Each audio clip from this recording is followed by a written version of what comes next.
নাহিদ ইসলামের এমন বক্তব্য বিএনপির সাথে এনসিপির দূরত্বের জায়গাটা আরো বাড়াই দিবে এবং দল হিসেবে বিএনপিকে তিনি যে জায়গায় মূল্যায়ন করলেন এটা হচ্ছে যে একটা কি বলা হয় যে আমরা কোন শব্দে বলি যে ওয়াদা ভঙ্গকারী একটা দল।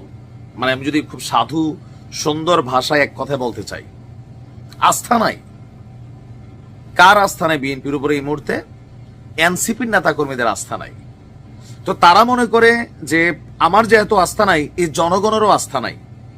বাট তাদের এই ধারণাটা কতটা ভুল সেটা একটা নির্বাচন হইলে তারা জানে যে বুঝবে, সেই কারণে তারা নির্বাচনটাকে পেছাতে চাচ্ছে।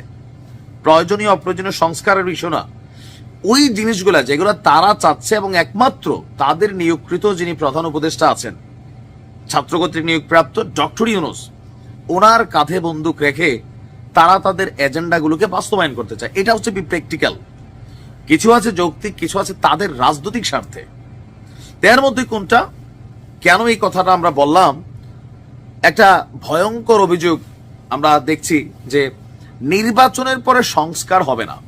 এখন জামাত তো এনসিপির ভাই, জামাত গেলে সংস্কার হবে এটা আমরা সবাই জানি এবং কি মানে বিশ্বাসও করি।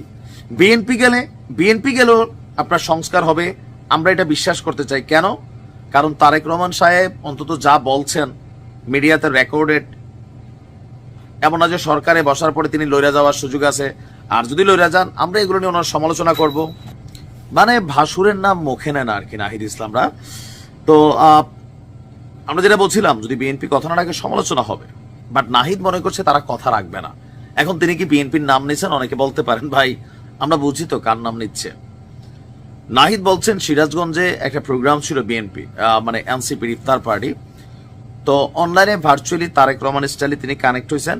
সেখান থেকে তিনি বলছেন অনেকে সংস্কারকে পাশ কাটিয়ে নির্বাচনের দিকে যেতে চাচ্ছেন। অনেকে কে? এটা বিএনপি। আমরা মনে করি, মানে তিনি মনে করছেন জুলাই গণঅভ্যুত্থানের বিচার ছাড়াই যদি আমরা নির্বাচনের দিকে যাই, তাহলে নির্বাচন পরবর্তী সময়ে যেই সরকার আসবে তারা যে সংস্কার প্রক্রিয়া চলমান রাখবে সেই নিশ্চয়তা আমাদের নাই। মানে এরা কাউকে বিশ্বাস করে না, শুধু এদেরকেই জাতি বিশ্বাস করতে হবে যে তারাই একমাত্র আগামী দিনের জাতির ভবিষ্যৎ। তাই আমরা চাই বিদ্যমান আইনের মধ্যে দ্রুত সময়ের মধ্যে সংস্কার বিচার করতে হবে। এর পাশাপাশি গণপরিষদ নির্বাচনটাও করতে হবে, আর এটা সংবিধানও পরিবর্তন হতে হবে। মানে অনেক কিছু এই অন্তর্বর্তী সরকারের সময় বিচার, সংস্কার, গণপরিষদ নির্বাচনের মাধ্যমে নতুন সংবিধান তৈরির দাবি তারা জানাচ্ছেন। এখন নাহিদ ইসলামের এমন বক্তব্যে বিএনপির নেতাকর্মীরা চরম খেপছে, কারণ এটা রাজনৈতিকভাবে একটা বক্তব্য।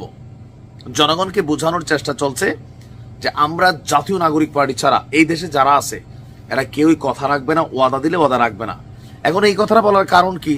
কারণ আমাদের এই রাজনৈতিক দলগুলো গেল 53 বছর নির্বাচনের আগে যত মিষ্টি কথা বলে, নির্বাচনী ইশতেহারে যত ভালো ভালো কথা থাকে তো ভালো কথাই, কিন্তু ক্ষমতায় গেলে চেহারা বদলাই যায়। লুটপাট, দুর্নীতি এই রাজনৈতিক দলগুলোর ইতিহাস ঐতিহ্যের সাথে জড়িত। তবে হ্যাঁ, দলগুলোতে এরকম ভালো মানুষও আছে, সব যে খারাপ তাও না, বাট সিস্টেম করাপ্টেড হয়ে যায়। সেই জায়গা থেকে জনগণকে বোঝানোর চেষ্টা করছে। কিন্তু বিএনপি বলছে আমরা আর আগের বিএনপি নাই, আমাদের 17 বছরের শিক্ষা হয়েছে।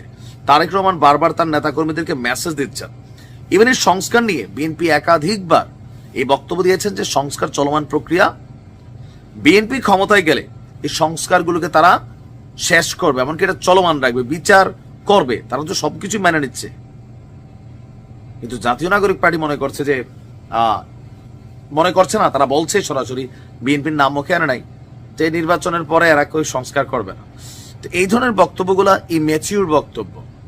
পলিটিক্যালি আপনি যেটাই দেন, এটা ওই যে আমাদের অন্যান্য দলগুলো যেমন কাদা ছোড়াছড়ি করে, এই বিএনপি বলতেছে জামাত এটা, জামাত বলতেছে আওয়ামী লীগ এটা, আওয়ামী লীগ বলতেছে বিএনপি জামাত এটা। এর বাহিরে আমার কাছে কোনো কিছু নতুনত্ব মনে হচ্ছে না,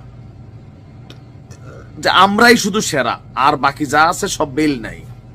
এখান থেকে বের হয়ে আসতে হবে। আপনাকে বড় বলে বড় সে নয়, লোকে যাকে বড় বলে বড় সে হয়। লোকে কিভাবে বড় বলবে? নির্বাচনে আসেন,